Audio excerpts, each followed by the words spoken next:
Genesis is the first book of the Bible and explains the creation of the universe and life on earth. It includes Adam and Eve, the fall, the flood, and the dispersion of mankind. Then comes the account of Abraham, Isaac, and Jacob and the origin of God's people, Israel. Chapter 39.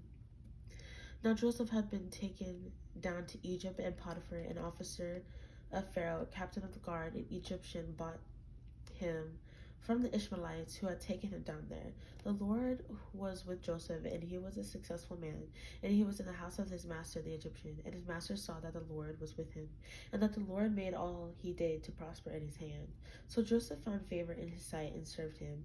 Then he made him overseer of his house, and all that he had he put under his authority. So it was from the time that he had made him overseer of his house and all that he had that the Lord blessed the Egyptian's house for Joseph's sake. And the blessing of the Lord was on all that he had in the house and in the field.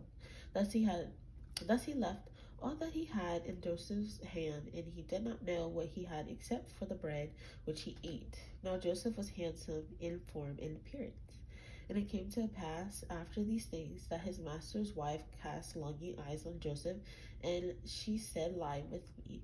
But he refused and said to his master's wife, "Look, my master does not know what he's with me in the house, and he has committed all that he has to my hand. There is no one greater in the house than I, nor that has he kept back anything from me.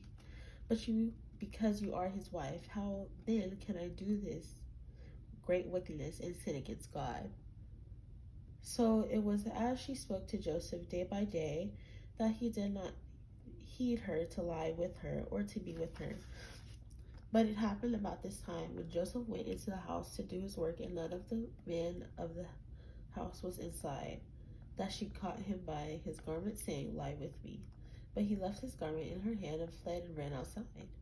And so it was when she saw that he had left his garment in her hand and fled outside, that she called to the men of her house and spoke to them, saying, "See, he has brought into us a Hebrew to mock us. He came into me to lie with me, and I cried out with a loud voice. And it happened when he heard that I lifted my voice and cried out, that he left his garment with me and fled and went outside. So she kept his garment with her until his master came home.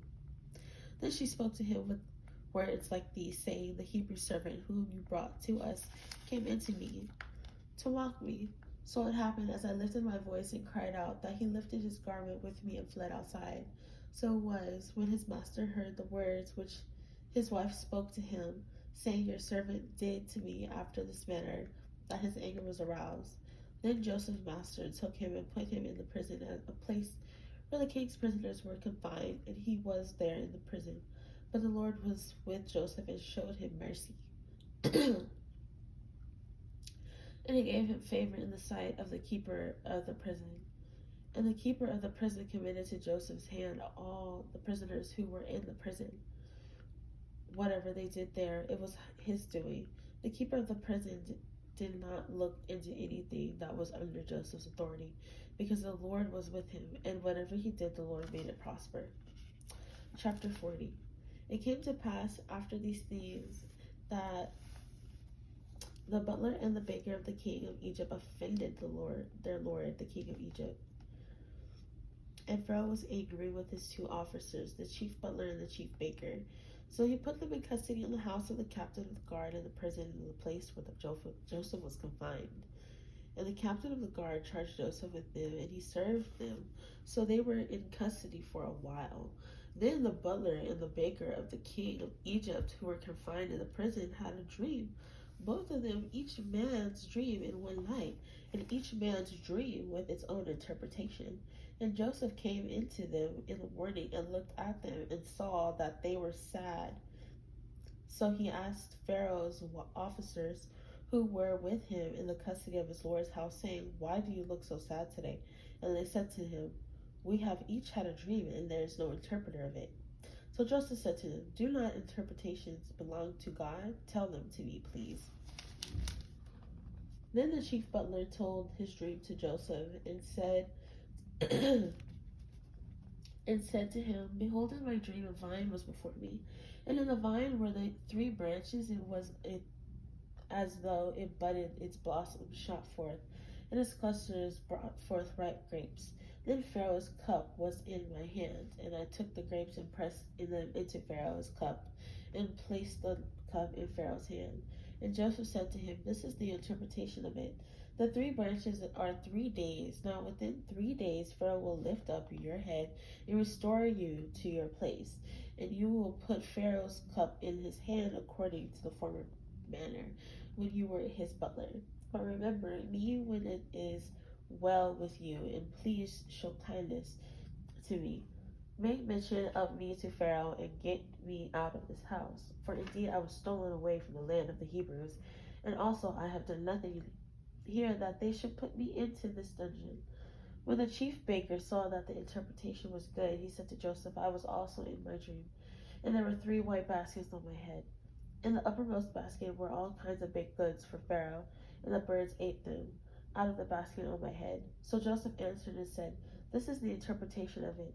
The 3 baskets are 3 days. Within 3 days Pharaoh will lift off your head from you and hang you on a tree, and the birds will eat your flesh from you. Now it came to pass on the 3rd day, which was Pharaoh's birthday, that he made a feast for all his servants. And he lifted up the head of the chief butler and of the chief baker among his servants. Then he restored the chief butler to this butlership again, and he placed the cup in Pharaoh's hand. But he hated the chief baker, as Joseph had interpreted to them. Yet the chief butler did not remember Joseph, but forgot him.